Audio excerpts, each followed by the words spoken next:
Welcome to my blog. Sonal की family में आप सबका स्वागत है और आज है करवा चौथ।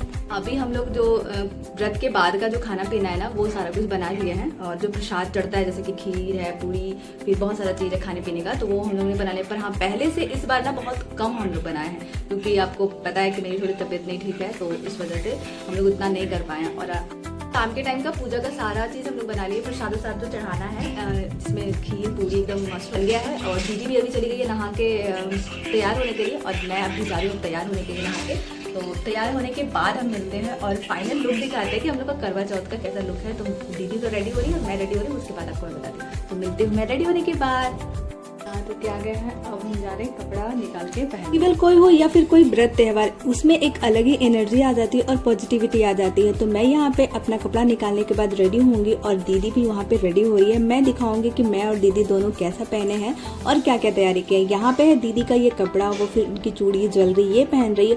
और आज मुझे जो तैयार कर रही है मेरी बेटी, मतलब मैं रेडी हो रही थी बट उसका कहना है कि आज मैं आपको रेडी करती हूँ। तो देखिए मैं आपको दिखाती हूँ कि उसने मुझे किस तरीके से रेडी कर दिया। तो मैं शांति से बस बैठ जाती हूँ। और बेटी होने का सुख बहुत ही अच्छा होता है क्योंकि बेटियाँ आपकी जब बड़ी हो जाती है ना तो आपका हर काम में मदद करती है। आपको तैयार करना, आपकी ड्रेसिंग सेंस, आपका हर चीज़ सुख दुख सब में हो एक आपको दोस्त मिल जाता है। तो यहाँ पे मैं उसके अकॉर्डिंग रेडी हो गई हूँ और आप देख सकते हैं ये है मेरा करवा चौथ का लुक। उसके अकॉर्डिंग तैयार होकर मुझे भी बहुत अच्छा लग रहा था क्योंकि उसने ही मुझे सब कुछ कहा कि ये आप पहनोगे, ये सारी चीज़ें उसने मैच करके दिया। तो मैं यहाँ पे हो गई हूँ रेडी और अब आपको मिलाती हूँ मेरी दीदी से, जो कि वो रेडी होने के बाद आपको कैसी लगती। तो ये रहा मेरा और दीदी का दोनों का साड़ी जो है ना एकदम कोइंसिडेंस मैच कर गया था। वीडियोस नहीं हो पाया था, इस वजह से मैं अटैच नहीं कर पाई हूँ। मैं और दीदी दोनों तैयार होकर ऊपर हमारे छत पे जो मंदिर है मैं वहाँ पे आ जाती हूँ और यहाँ पे सारी चीज़ें साफ सुथरा करके करवा चौथ में जो लगनी है ना दीदी ने यहाँ पे सबसे पहले रख दिया था। तो वहाँ पे अभी दीदी आ रही हैं, तब तक मैं यहाँ पे करवा माँ का जो सिंहासन है ना उस पर पहले आसन बिछा लेती हूँ। फिर यहाँ पे मैं माँ को बिठाने के बाद फिर बनाऊंगी चौका, जिसमें कि पहले कलश की पूजा होगी और गौरी गणेश की पूजा होगी। तो यहाँ पे सारी चीज़ें दीदी ने इकट्ठा कर दिया। फिर यहाँ पे माँ आम का पल्लो लाती है, गोबर डुब्बी, ये सारी चीज़ें ना माँ ही लाती है क्योंकि पूजा की छोटी छोटी चीज़ें ना सब लोग मिलकर करते हैं। और सब यहाँ पे माँ का मैं सिंहासन, जो करवा माँ का सिंहासन है उसको भी सजा लूँगी।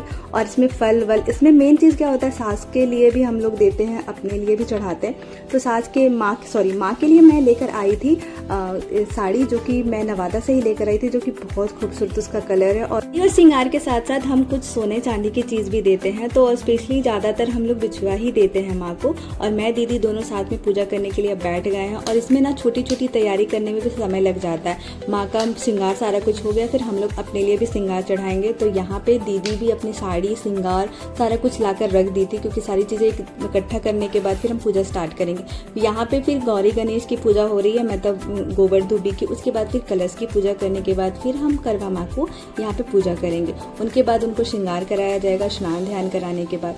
तो आप मेरे साथ मेरे ब्लॉग में बने रहिए और देखिए कि हम दोनों मिलकर जेठानी एंड देवरानी किस तरह से पूजा करते हैं।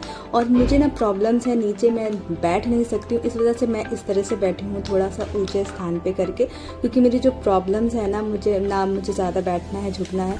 और मेरे जो घुटने में भी दर्द है ना, इस वजह से मैं अपना घुटना मोड़ नहीं रही हूँ। तो इसके बारे में आप ये मत सोचना कि आप किस तरह से बैठ के पूजा कर रहे हो, क्योंकि जब प्रॉब्लम्स होती है ना तो लोग का श्रद्धा मन भाव होता है बस पूजा करने का। क्योंकि जब मजबूरियाँ आ जाती है ना तो इंसान मजबूर हो जाता है, हर रीति रिवाज को उस तरीके से नहीं कर पाता है जैसे वो कंफर्ट होता है, फिर वैसे ही करता है। तो ये सारी चीज़ें तो बात की बात है, बट यहाँ पे मैं पूरे मन और भाव से, पूरे श्रद्धा से, क्योंकि मैं कभी भी कोई व्रत नहीं छोड़ना चाहती। इसलिए जब पति के त्यौहार की बात आती है, मतलब तीज और करवा चौथ स्पेशल अपने सुहाग के लिए किया जाता है, तो हर वो सुहागिन औरतों के लिए करवा चौथ और तीज बहुत ज़्यादा खास होता है। तो मेरी तरफ से हर सुहागिन औरतों के लिए करवा चौथ की ढेर सारी शुभकामनाएं। और मैं यहाँ पे, मैं और दीदी दोनों साथ में तैयारी पूजा कर रहे हैं। तो माँ को सिंदूर लगाने के बाद फिर हम लोग उनका श्रृंगार करते हैं और देखिए कि हम लोग कैसे कैसे पूजा करते हैं। उसके बाद फिर हमारा चांद कब आता है और हम कैसे अर्घ देते हैं।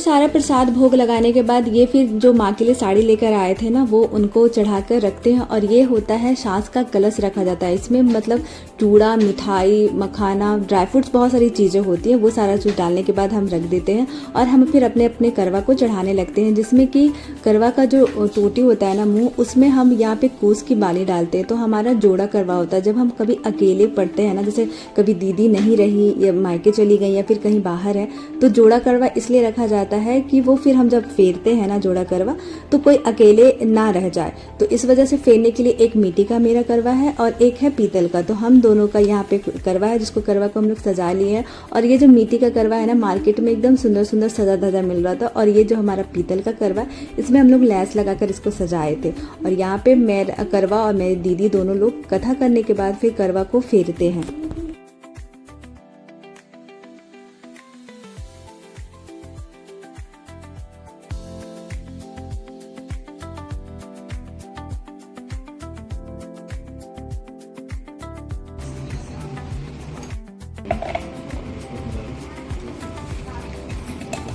क्या?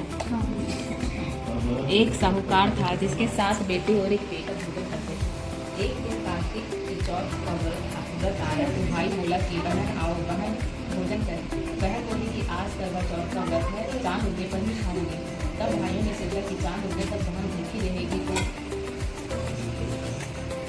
तो एक भाई ने दिया जलाया, दूसरे भाई ने छलनी लेकर उसे ढका और नकली चांद दिखाकर बहन से कहने लगे कि चल चांद आया है, अर्घ्य दे ले। बहन अपनी भाभी से कहने लगी कि चलो अर्घ्य दे। भाभियाँ बोली तुम्हारा चांद उगा होगा, हमारा तो चांद रात को उगेगा।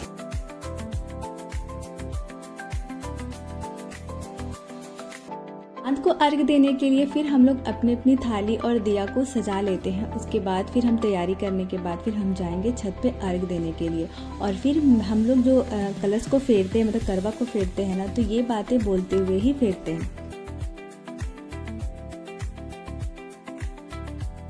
देखना करवा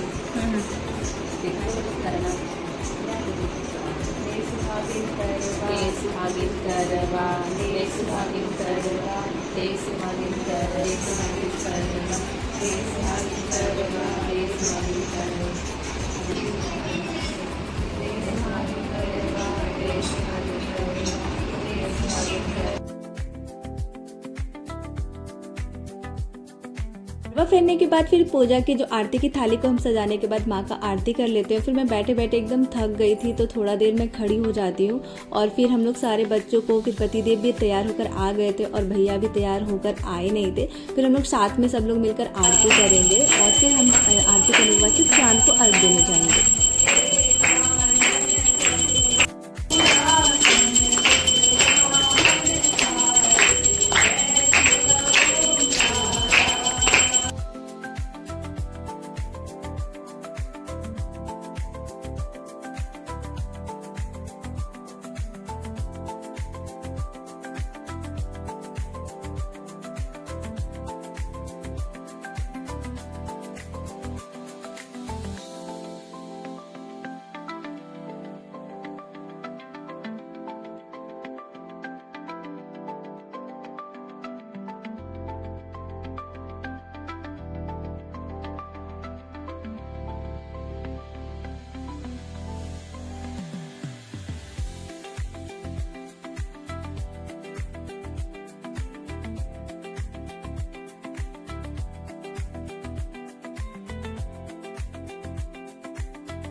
मैं और दीदी दोनों को चांद को अर्घ देने के बाद फिर चलने से एक एक करके अपने पति को देखेंगे। फिर हम दोनों का व्रत खुलवाया जाएगा। तो सबसे पहले पानी जल पिया जाता।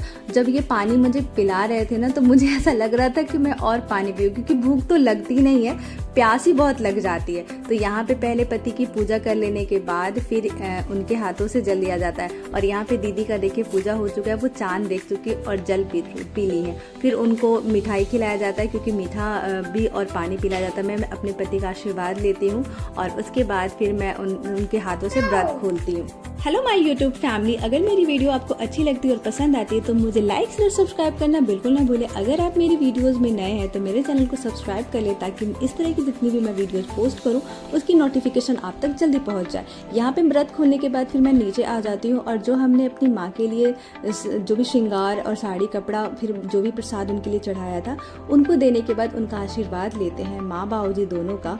और फिर हम लोग अपना जो व्रत खोलते हैं। तो व्रत में हम लोग नमक ही खाते क्योंकि इसमें नमक भी बहुत लोग खाते हैं और फिर मीठा भी खाते हैं। तो यहाँ पे जो हमने चढ़ाया है ना वो माँ को देते हैं। तो हम लोग यहाँ पे जो भी कार्तिक मास में प्याज लहसुन नहीं बनता है क्योंकि हमारे घर में छठ भी होता है, तो इस वजह से पूरी साफ सफाई की जाती है। तो यहाँ पे सबका आशीर्वाद लेने के बाद फिर मैं व्रत खोलती हूँ और मिलती हूँ मैं नेक्स्ट वीडियो में। तब तक के लिए bye bye everyone and Radhe Radhe. तो आप मेरी वीडियो को एंजॉय करिए।